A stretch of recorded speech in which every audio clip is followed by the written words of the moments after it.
बिस्मिल्लाहिर्रहमानिर्रहीम। अस्सलाम वालेकुम। नेशनल न्यूज़ के साथ मैं हूं सूफिया मलिक। हेडलाइंस आपने जानी, बढ़ते हैं खबरों के तफसीलात की जानिब। खबर शामिल करते हैं। मारूफ पाकिस्तानी अदाकार आरीज अहमद ने इंकशाफ किया है कि हिबा बुखारी से शादी के बावजूद एक अदाकारा उनसे ताल्लुकात और शादी की ख्वाहिश में मुसलसल उनके पीछे लगे रहे।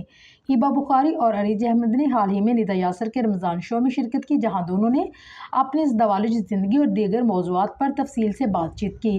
प्रोग्राम के दौरान आरीज अहमद ने दौरान हमल हिबा बुखारी पर होने वाली तनकीद के हवाले से बातचीत की। कहा कि लोग हामला खवातीन को देख कर सवाल करते हैं कि वो अपना पेट कैसे छुपाएं।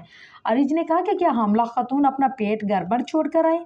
हिबा ने भी इस मौका पर अपनी शिकायत का इजहार करते हुए कहा कि हमल के दौरान फोटोशूट्स और काम करने पर उन्हें बिलावजह तनकीद का निशाना बनाया गया और कहा गया कि इन्हें ऐसा नहीं करना चाहिए था।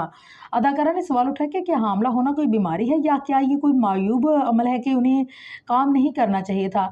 इसी प्रोग्राम के एक हिस्से में हिबा ने अपने शोहर आरीज अहमद से ये सवाल किया कि शादी से कबल कोई साथी अदाकारा उनसे ताल्लुकात बनाने की कोशिश में थी। इस सवाल के जवाब में आरीज अहमद ने एतराफ़ किया कि वाकई एक अदाकारा ने उनसे ताल्लुकात इस्तवार करने की कोशिश की और वो काफ़ी अरसे तक उनके पीछे भी पड़ी रही। आरीज ने बताया कि ये सिलसिला इस वक्त तक जारी था जब उनकी और हिबा की शादी तय हो चुकी थी। इस अदाकारा ने उसके बावजूद उन पर शादी का दबाव डालने की कोशिश की। आरीज अहमद ने मज़कूर अदाकारा का नाम लिए बगैर बताया कि वो अदाकारा उनसे शादी की ख्वाहिश रखती थी, लेकिन वो उनके लिए शादी के लिए तैयार नहीं थे।